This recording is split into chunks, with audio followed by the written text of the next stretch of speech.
So without further ado, I don't have to tease you anymore about this guy. This is D. Marble. All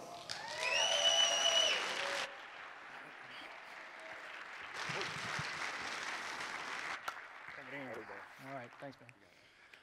All right. Hi, everybody. Before we get started, I'd like to say Jeffrey Epstein did not kill himself.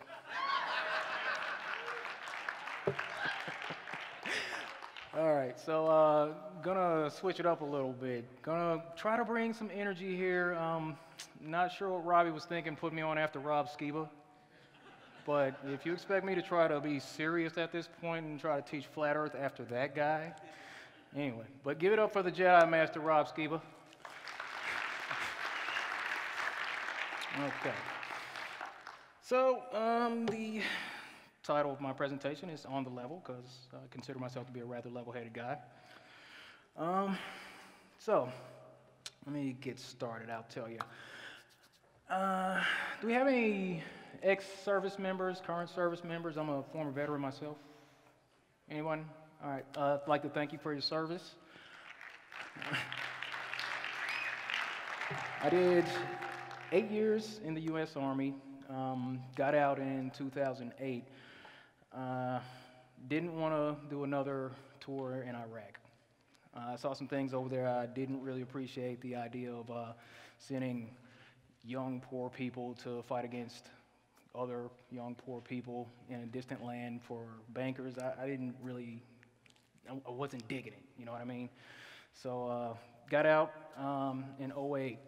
Had a little time between end of service and finding a job. Around that time, I was exposed to a video called Fahrenheit 9/11. That was by Michael Moore. How's it sound, folks? Okay, good. I'm wondering, it sounds a little like a little echo to me. But so I got a good look at 9/11, some things that didn't quite make sense to me. And that kind of led me down a path of figuring some things out about the world that I hadn't been exposed to yet. Anybody else get their start at 9/11? Okay, so what I'm going to do with this whole energy thing, from time to time I'm going to ask a question. And I may very well clap my hands to get your attention. Once again, this might be a yes, might be a no. So can we test it out for a minute? Okay. Does everyone here know without a doubt that they are not living on a spinning ball? Excellent. All right, let me get your attention one more time. Does everyone here understand that they did not evolve from monkeys? Fantastic. All right. So let's get on with that. So further down the line from figuring out that whole 9/11 conspiracy, I was just exposed to a few other things, the Rothschilds, Freemasons, Jesuits, the Vatican, some other things were going on. And eventually, summer of 2015, I was watching a show on ABC. Actually, that was on Netflix, called Under the Dome. Under the Dome, that is. A little parched here. So from there, I finished those 3 seasons. Kind of weird, halfway through the 2nd season. And went onto YouTube looking for extras and typed in Under the Dome. So I see this thumbnail. It looks like Earth, except it just happens to be flat. There's a dome over it, water pouring over the edge. It was a compilation video of Mark Sargent's Flat Earth Clues. And that was my introduction to Flat Earth. So myself and my ex-girlfriend, we watched that video time after time throughout that weekend, and each time we would pause it and ask each other questions. Like within the first 5 minutes, Mark Sargent says, these are some of the more interesting points of the Flat Earth immediately. Did he say Flat Earth? So, yeah, I mean, seriously, because we're taught the globe thing. We all know this stuff. We have this shorthand. It's all good. So my approach with Flat Earth, I consider myself a bit of a recruiter. So I keep my points rather simple, not too complicated, easy to digest, and I boil this thing down to two small points. Do we have measurable curvature, and do we have detectable spin? So that was the start of my journey. So At work one day, I had an idea. I was talking to some coworkers, and there were some guys. Had a discussion. There were 5 guys. Two of them were positive when I talk about flat Earth. 2 of them were a little negative. There was 1 guy on the fence. I was kind of focused on the guy on the fence and the 2 positive because, avoiding negative is kind of what I do. So I'm talking to this guy, and I'm saying, look, Omar, if I travel from Tacoma to Portland, and we're trying to measure curvature, if I had a level in some way or another, you wouldn't see the bubble shift at all. And I had an idea. I knew I had a flight coming up in a few days. I was going to go visit my daughter on her 10th birthday. So after work, I grab a level. I get on Facebook with my idea, because I was in a flat Earth group on Facebook. It was the first one. I was really excited about this thing. You all know the feeling being new to flat Earth. You want to go talk to everybody about it, right? Right? All right. Still with me? I forgot to clap. That was on me. It's all good. So this is my Facebook post. I'm like, hey guys, I have a daytime flight in the morning, and I'm going to take my level onto the plane and make a video. Somebody hook me up with some of that curvature math. I'm a really technical guy. You had no idea. I plan to do a 20-minute time lapse, airspeed approximately 650. It's actually 545. We'll talk about that later. So I need to know about how many miles and how much missing curvature I should experience. And posted that to the group. They got back with me as far as the spherical trigonometry, the chart that we've all seen. So while I was doing this, I'm going back and forth. We go back and forth with people on Facebook, Twitter, Instagram all the time, and that's what I was doing on Twitter. I post about flat Earth, and I get approached by one of the more popular baller shills, Mick West, and he says, no, oceans are flat, but they look flat because they're so big, but you can measure the curve of the horizon with level. I said, you know what, Mick, that's exactly what I plan on doing with my flight from North Carolina to Seattle tomorrow. Then I called him a globe-tard and little punch emoji. I wasn't as nice as I am now in the beginning stages. It was rough, man. So that's me with my level, talking back and forth with Mick West.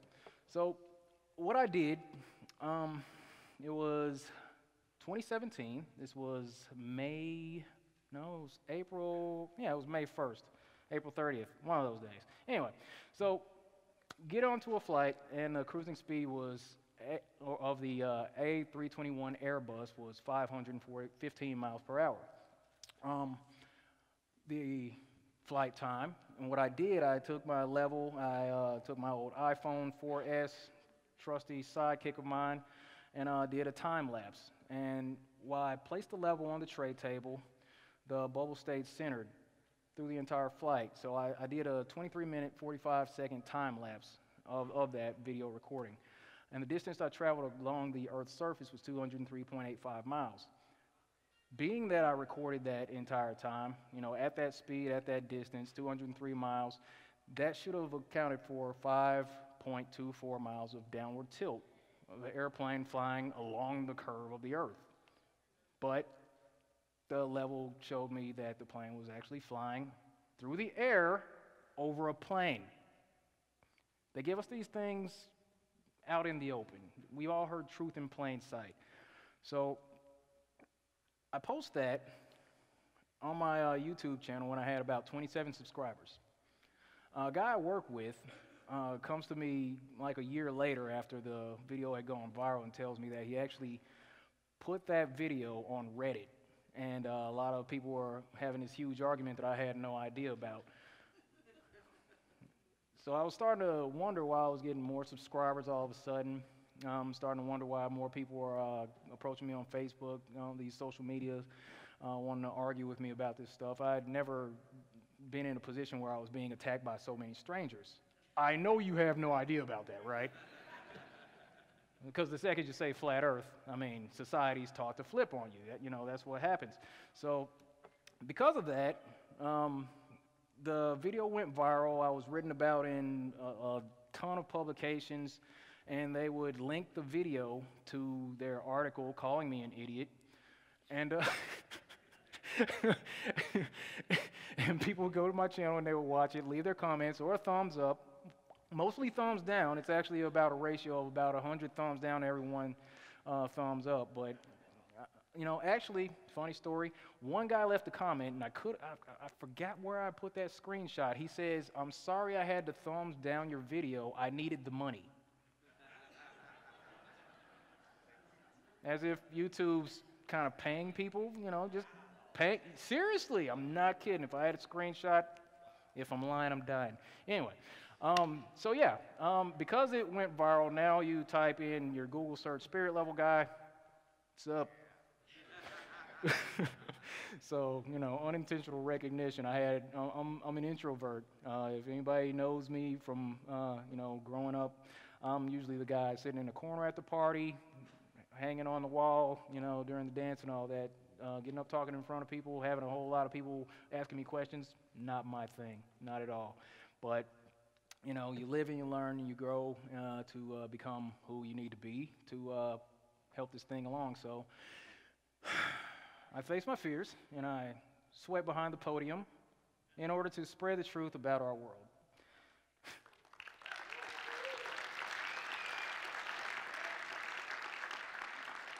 It's a little glistening there because I was running up and down the halls a minute ago. Seriously, I had to run upstairs just to get a little video clip and add it to this thing. I'll show you in a sec. All right, so because this video was making the rounds, all these people were coming to me. I'm getting rebuttals, the same rebuttals we always get. You don't understand how level works. Well, here, let me see now. I forgot to bring my level. It's in my bag over there. But anyway, I mean, a level's it's pretty simple. You know, you grab the thing, you move it from one side or another. You sit it on a flat surface. The bubble moves to this side. That means this side's higher. I mean, you know, it's pretty simple, right? A spirit level or a bubble level or a level is an instrument designed to indicate whether or not a surface is horizontal or vertical. Not too complicated. Simple guy, right? Easy stuff. The pilot wouldn't have to dip the nose down because he's flying along the curve of the Earth. Now you get to see my Microsoft Paint skills.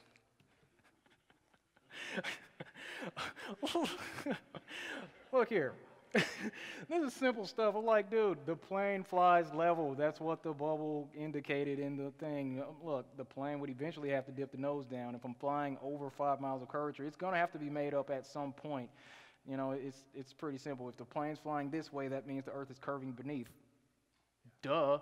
So, okay. Why don't you just look out of the window? You're not high enough. Has anybody here ever flown on a plane and sat in the window seat? Did you look out of the window? Jeez, people. Okay, so you're not high enough. I'm like, okay. So this is me on a plane looking out of the window. You know, and I actually posted a video the whole time with it was a flight from Little Rock to Dallas, and it was like a 45-minute flight. You know, time lapse of the whole thing. I'm looking out the window and I'm not seeing curvature. So anyway, but as far as that whole "you're not high enough" thing, let's hear what Mr. Neil deGrasse Tyson has to say about being high enough. Oh no, do I not have it? Audio? What's going on? He would have been about 2 millimeters above the surface of this globe. That's his edge of space jump. Talking about Felix Baumgartner. Now, you know, I don't. It's fine. He wants to. I don't have a problem if he does it, but the honesty of it would greatly diminish what I think people thought he was actually doing. And not only that, they make sure to photograph him standing there with a really wide-angle lens, which curves horizontal lines. So in the photo, you see this curvature of Earth's surface, and he said, "Wow, he's in space. Look at that." No, he's not. At that height, you don't see the curvature of the Earth if you are 2 millimeters above this beach ball. You just don't. That stuff is flat. That stuff is flat. That stuff is flat.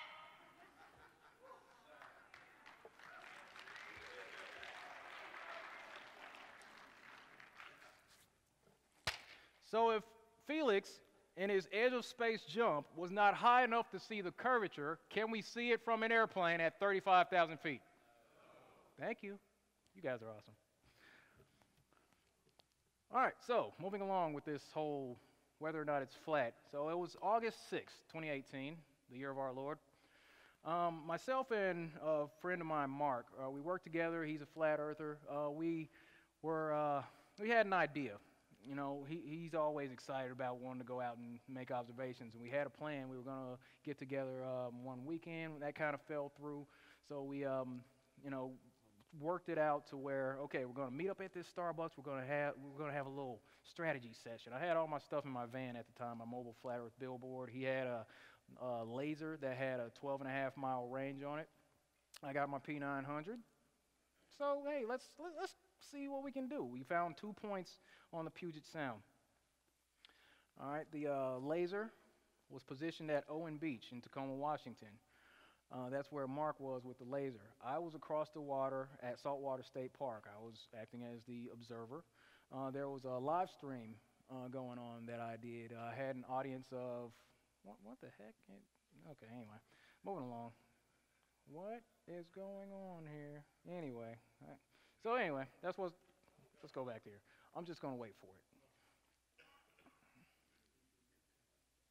Come on. Gotta hit play again? Okay. Things are showing up. So anyway, the laser height was 10.5 feet above sea level. The distance was 10.3 miles across the sound. My camera height was at about 3.25 feet, or 3 feet 4 inches. So. So there's a picture of that. I thought it was pretty well documented, but some people didn't think so. And we were able to see the laser from across the water. Like I said, I had an audience of about 150 people on a live stream while we were doing this thing. And we were on the phone the whole time recording the entire situation there. And that's the perspective from both sides. That's Mark with the laser up on the ledge, shooting across the water, not into the water. We'll get into that in a second. And that's my camera showing that bright blue dot there, indicating that it is that's its laser. It's a blue laser flying across the water. Of course, that's it. So, for the people with common sense in the audience, I'm going to ask you: can you recognize whether or not a light is shining directly at you? Okay. All right. Good. Thank you. Common sense people in the room. That's awesome. So, okay. So that's what we got to see there. All right. That's perspective. This picture here in the bottom left corner. That's a screenshot from the camera, what it was picking up. And I had my phone doing the live stream, and that's what we got to see. We could actually see the faint, it looks purple right there because that was from the live stream, but we could see it. We could all see it just fine. You know, stormtroopers have really bad aim, right? But one of the main things that I got back was refraction. So, I mean, I just, don't even really take these folks seriously. Let's chat about this. So, yeah, it's like, dude, your aim's way off today. Are you not accounting for refraction? Because that's what they're telling me. You're like, you didn't account for refraction. So let's get into that a little bit. Refraction is the bending of a wave when it enters a medium where its speed is different, enters into a medium. The refraction of a light, when it passes from a fast medium to a slow medium, bends the light ray toward the normal to the boundary between the two media. Okay? The examples here is like, if you're out spearfishing, you look in, you see what you think, where you think the fish is, and apparently that's the image, but the fish is actually in another place, or when you put a straw in a glass. However, the definition there is about light going through a medium. Okay, that's the light going through a prism. That's an accurate depiction of refraction. A light going through this glass here, coming out on the other side. That's an accurate picture of refraction. The laser was above the water, so that doesn't really qualify. Does that make sense? Okay, good. Another rebuttal I get from these folks. Beam divergence. As if a laser's beam would spread out and then bend over the bulge of water in between us, and then meet my eye with this bright blue light. But beam divergence is an angular measure of the increase in beam diameter or radius with distance from the optical aperture or antenna aperture from which the beam emerges. Light comes from the aperture, spreads out. Simple enough. So that's what we see here in this picture. That's from the live stream. And, with beam divergence, there's going to come a point where the beam spreads out so much that you're not going to be able to see the bottom of the diverging beam. And, well, let me just show you. I can show you better, I can tell you. You'll have to bear with me. I got a little excited here because, I mean, to me it was kind of game over with this one, but let's get into it. And yeah, that's perfect, right there. Come back a little bit. Yeah, that's perfect. That's perfect. Come back, just a little bit, Back to the right. All right, yeah, right there. Yep. Right there. Yep. Oh, right there. That's perfect. That is it. Yep. You're shining it right at me. Everybody can see it. Perfect. Yeah, because I can see it inside the box. I can't see the beach. I can definitely see the train line is hitting. Yep. 10 miles away, right? Yep, 10.2 I think it is. Yep. That's 10 miles away, folks. Boom. There it is. Hey, you shining it right at me, dude. Nice. Very nice. All right. Conclusion. Mark and I observed that there was over 60 feet of missing curvature.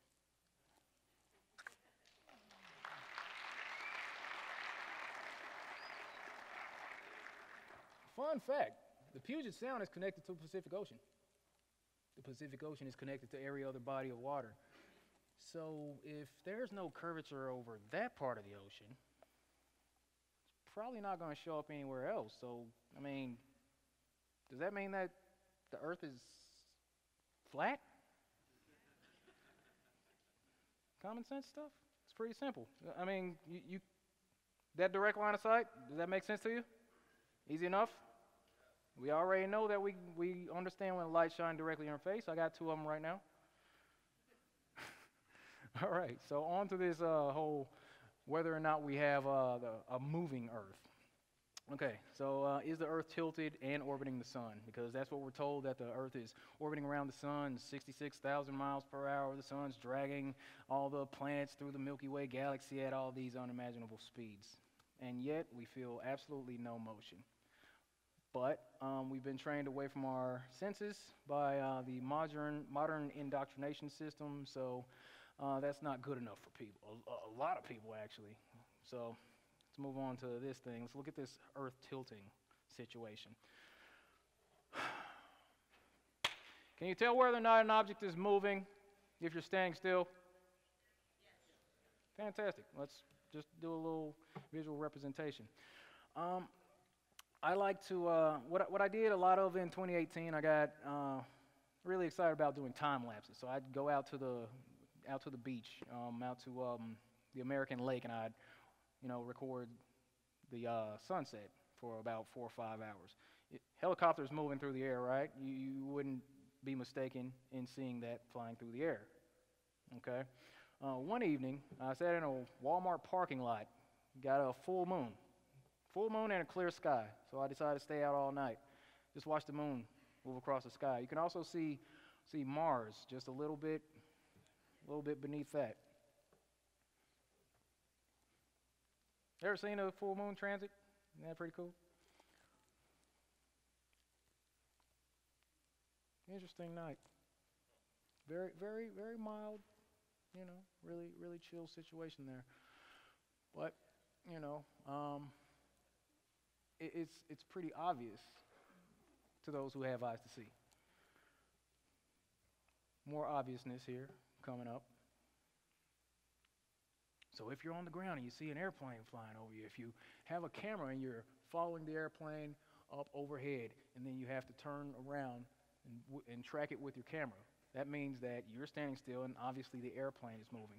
So this is more of that, okay? We've been trained to believe that the Earth is orbiting around the sun, but if you stand still and you're just watching something fly across the sky, then that's pretty obvious to me. And here's the last one. Love a beautiful sunset, actually. All right, so moving along. Depicted by Rob Skiba, and another shout out to him. This is one of my favorite go-to representations of how the Earth works. I'm one of those folks believes in the flat Earth, closed cosmology with the dome and all that. There's different factions of flat Earth. I'm a domer. Deal with it. So, you know, from what I can understand, this is what it is. It just makes more sense to me that, you know, during the winter months, the sun makes a clockwise circuit around the North Pole. It goes further down below the Tropic of Capricorn. You know, in the summertime, it crosses over the equator. It's making its circuit closer to the Tropic of Cancer. And that explains, you know, why during the summertime, you know, there's that whole 24-hour daylight cycle. It's pretty obvious, like I said, to anyone who has eyes to see and ears to hear. So the thing is, because I had seen that, and I had seen on YouTube other people do time lapses of the sun doing the same thing. Like someone got multiple days of time lapse in Greenland, somewhere close to the North Pole, and you could see the sun tracking through the sky, and it looked like it was going up and down and up and down, and they just followed the sun around the sky. It never set. It looked like they did that at you know, around summer solstice. So I decided to go out to Alaska last June and make an observation myself. We went to 2 places. I'm only going to show you one of those. This is from the second day.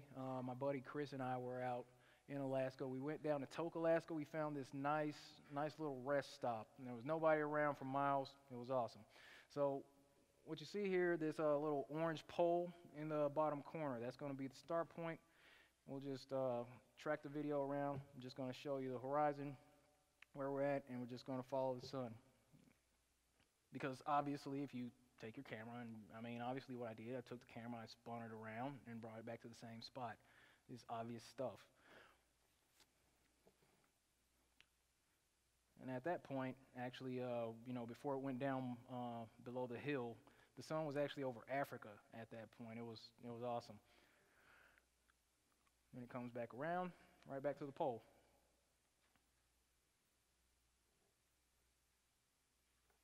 Finito.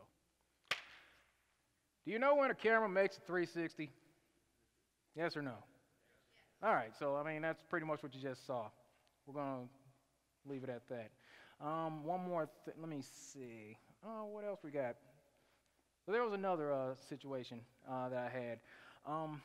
Back in 2017, I had an idea.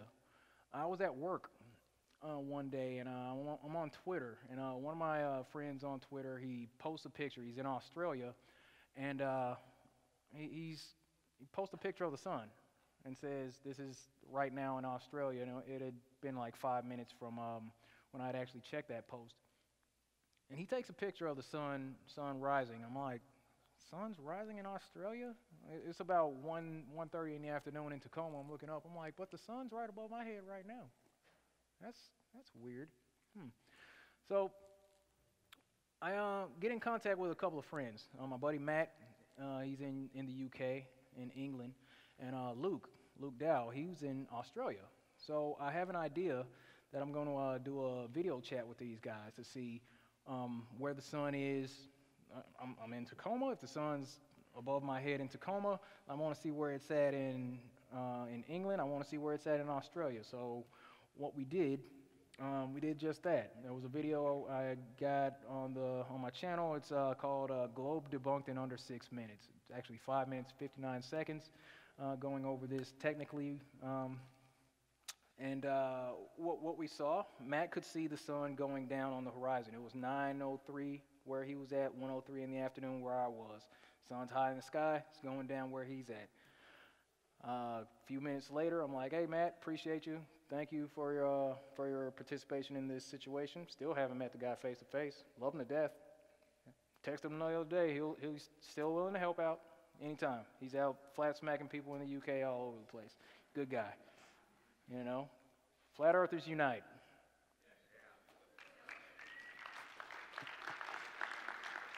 We're all a team, you know. We all bring something to the table, and we all have a voice, and we can all contribute to this whole situation. So, you know, that's what this is all about. So, a little help from my friends here. I call my buddy Matt. He helps me out. He shows me video. I'm recording. And I call Luke. He's in Australia in Biloela, central Queensland. And he's showing me that the sun's coming up where he's at. And he had the moon above him. Isn't that cool? It's weird.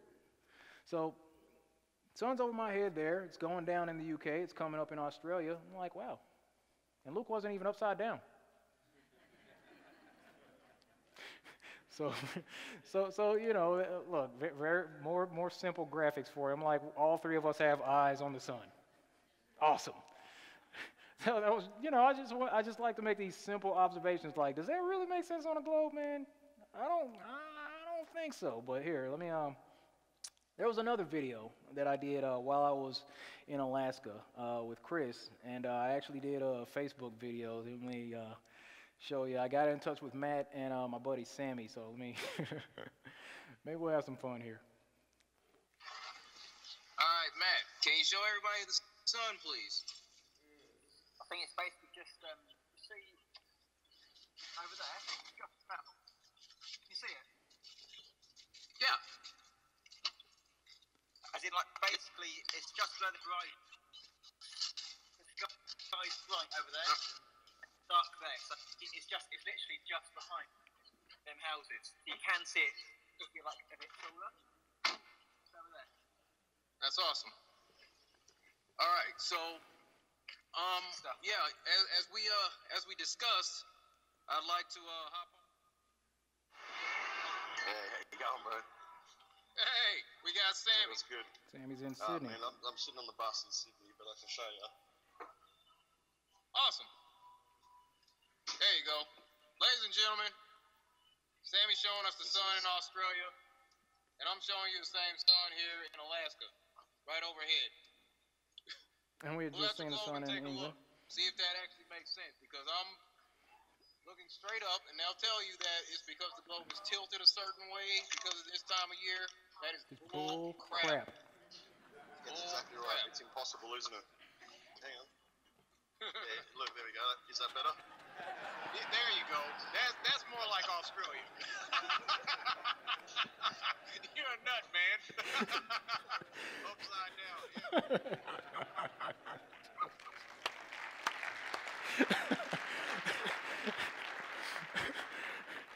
I had about 30 more seconds of laughter there, but I decided to spare you that, but yeah.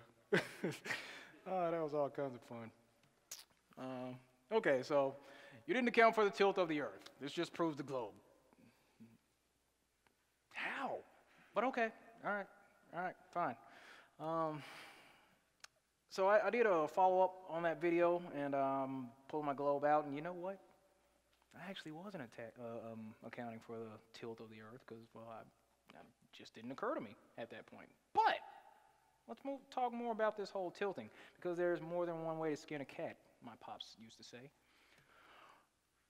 So here's what we have. It's the annual mean temperature. We already know. We all know that it's about 85 degrees near the equator. It's nice, warm, tropical temperatures. We all know that. Towards the North and South Pole, it's a lot colder. Colder in the south than it is in the north. I believe that's because the sun's not spending as much time circling toward the outer ring, but, you know, people beg to differ. It's all good. So, about this tilting Earth, 23.4 degrees and all that. On the inverse of 90 degrees, that's 66.6, giving you an indication of who comes up with this spinning ball garbage. But, moving along. So, the sun's rays are hitting the Earth from 93 million miles away. Now, what we're told is that the sun is 93 million miles away. This radiant energy flow is hitting the Earth, and because it's constantly hitting around the equator, that it's going to keep that temperature a little higher than north or south of the equator. If these radiant, if this radiation from the sun is coming from 93 million miles away, would there be such a significant change in temperature just a few thousand miles north or south of the equator? Absolutely not. Now, that data from the annual mean temperature was applied to a flat Earth. love the flat earthers on the internet, man. I mean, they come up with such cool stuff. So you put that data and you attach that to a flat earth. Now, back to this chart that Rob Skeeble put together. Doesn't that make sense? I find that to be a little more, that makes a little more sense to me, actually. I mean, yeah, I did go out of my way to record that the sun's making a 360-degree circuit around the North Pole. And if that's the data, you know, I mean, it makes more sense that the sun's circling around there, also providing light and heat for the equator. That just makes more sense. How about you? Thanks, guys. Well, let's get into a few reasons why I don't trust NASA. Let's have some fun here. All right, the Van Allen radiation belts. So, this is Dr. Kelly Smith, one of the NASA engineers. In an interview, he says, before we can send astronauts into space on Orion, we have to test all of its systems, and there's only one way to know that we got it right: fly it into space. As we get further away from the Earth, we will pass through the Van Allen radiation belts, an area of dangerous radiation. Radiation like this could harm the guidance systems, onboard computers, and other electronics on arrival.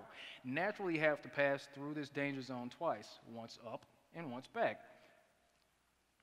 before we can. Context clues. But Orion has protection. Shielding will be put to the test as the vehicle cuts through the waves of radiation. Sensors aboard will record radiation levels for scientists to study. We must solve these challenges before we send people through this region of space. Didn't we go to the moon back in '69? Okay. I mean, come on. Okay, so if somebody tells you that, you know, something needs to be done before you can actually go to a place, doesn't that kind of mean that they didn't go? Oh, simple stuff, yeah. So anyway, that's one reason. I mean, he basically said, yeah, we haven't gone to the moon yet because, you know, we would have had to go through this dangerous area of radiation. I'd go to the moon in a nanosecond. The problem is we don't have the technology to do that anymore. We used to, but we destroyed that technology, and it's a painful process to build it back again. But going to Mars should be one of the next series of steps that humans do. The first step should be going back to the moon for a number of technical reasons and exploration reasons, and then after that, Mars, maybe high orbit in Venus atmosphere, maybe going to Europa. There's all kinds of targets to go to, places of interest in our solar system. The only limit to human future is in our own imaginations.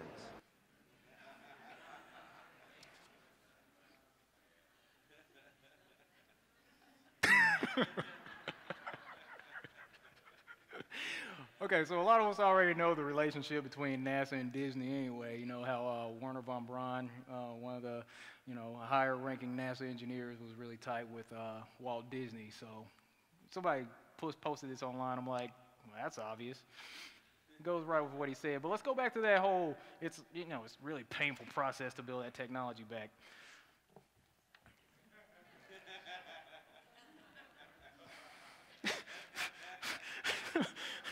Does that make sense? Look, but that isn't just any phone, folks. That is the Moon Reacher 3000. Nixon called the moon on that thing, people.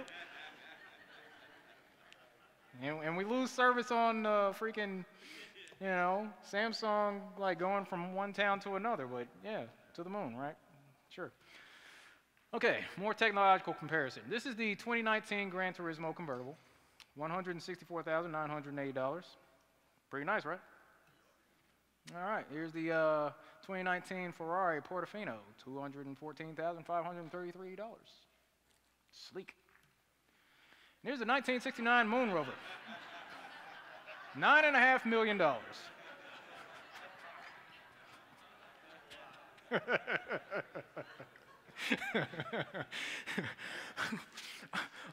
I'm wondering what technology they can't rebuild at this point. Okay, so cost overruns, however, led to a final cost of $38 million, which was about the same as NASA's original estimate. 4 lunar rovers were built, okay? It was 1 for each Apollo missions, 15, 16, 17, and 1 to be used for spare parts, okay? All right, so we're going to get back to that lunar rover in just a second. So here's what NASA says. Okay, they admit that the moon landing tapes were erased. Ridiculous. I'm pretty sure that this company would keep those type of things on hand. I mean, I'm pretty sure some of us have children who will draw something and it's hanging up on your fridge until you have to take it down, right? But they lost mankind's greatest achievement. We can't track that. We can't go back and check the tapes. Okay. So NASA admitted in 2006 that no one could find the original video recordings of the July 20th, 1969 landing. Since then, Roger Navsger, an engineer at NASA's Goddard Space Flight Center in Maryland who oversaw television processing at the ground tracking site during Apollo 11 mission, has been looking for them. The good news is he found out where they went. The bad news is that they were part of a batch of 200,000 tapes that were degaussed magnetically, erased, and reused to save money. To save money. Okay, let's get back to that lunar rover. But this is, you know, I was looking at this thing. I took some time trying to figure this whole thing out. I'm like, okay, so you know, each tire must be about $100,000. That frame, that's probably $350. This you know, metallic umbrella, no. Then I look closer. I'm like, oh, I got it. Check this out. I did some digging on the internet, man. Check out what I found.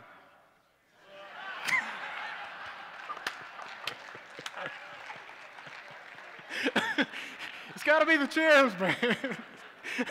I mean,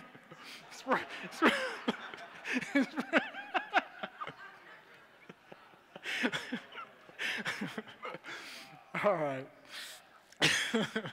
Okay. So I go on to NASA.gov, and this is an actual image that they have. Astronaut Nick Hague soaks up views of the Earth. Okay, it's awesome. You know, the helmets, they have this highly reflective glass on the visor, and you can see forever with these things. It's crystal clear. It's awesome. Okay, and this is an actual image from NASA.gov. You can look it up yourself. Something's missing though. What's taking the picture? All right, there's a mirror. I mean, we see the Earth here. We see parts of the ISS. Where's the camera? I'm just saying, I'm not trusting it at all. These are reasons why I don't trust NASA. You can find your own. There's a lot of them laying around out there. Another reason.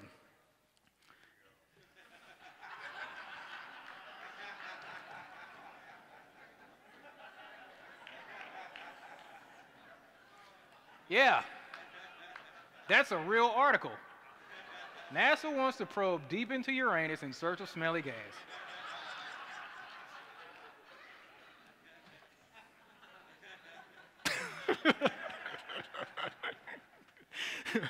You'd think that Beavis and Butthead writes this stuff. I'm serious, but you know, probe Uranus for smelly gas. That's classic. All right, so censorship of flat Earth. That's something we have to deal with these days. You know, flat Earth is, I mean, it's going crazy on the internet to a point to where, I mean, they just can't control it. We're growing exponentially on YouTube. There's people talking about this stuff always on social media. There's people out in the streets, you know, talking about this stuff. The mainstream is actually having to take it seriously. And if you're from the media and you're going to go back and try to make these people look crazy, shame on you. Don't do it. Don't do it. These are good people.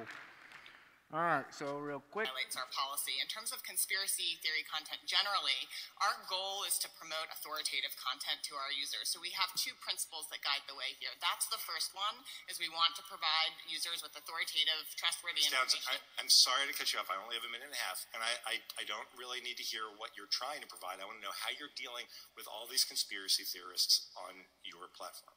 So the first way is by demoting low-quality content and promoting more authoritative content, and the second is by providing more transparency for users. So we're introducing boxes that provide factual information at the top of results that have shown themselves to turn up a lot of information that is counterfactual, such as searching for the Earth is flat on YouTube, where you see a lot of Your response is to put a box saying, nope, the Earth is not flat.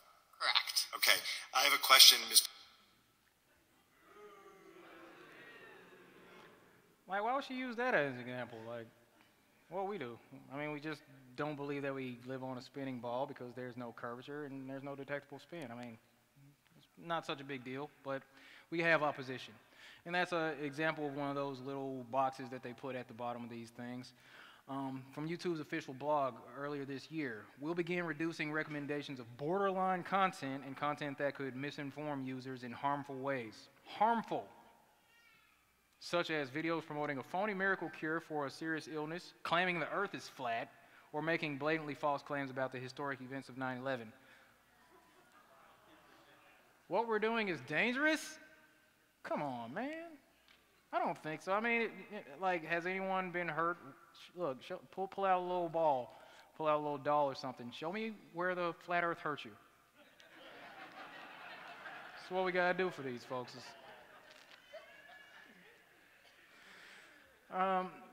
On YouTube, they tweak their algorithms to where if you type in flat Earth in the search, that we get all kinds of so-called debunking videos. We got this clown that showed up last year. He put out a video. You know, you can go down pages and pages. It's all going to be negative. And this is what we have to deal with. So this is why we have to take the message offline. We have to take it to the streets. We have to go talk to people in real life. And there's a lot of people doing that. Shout out to Authentic Intent. You know, Flat Earth Fokker, you got to get that right.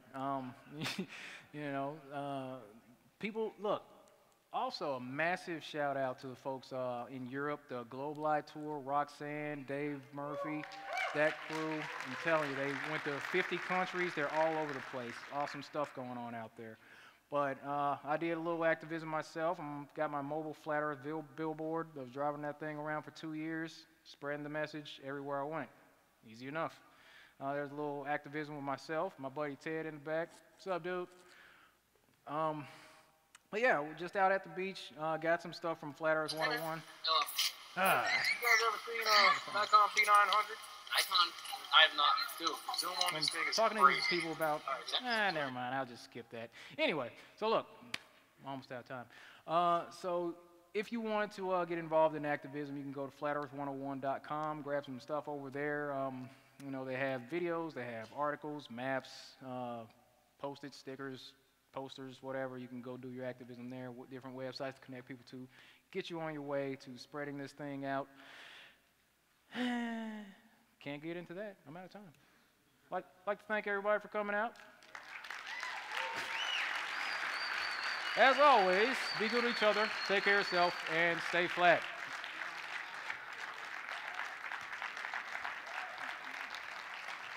Rick, you up?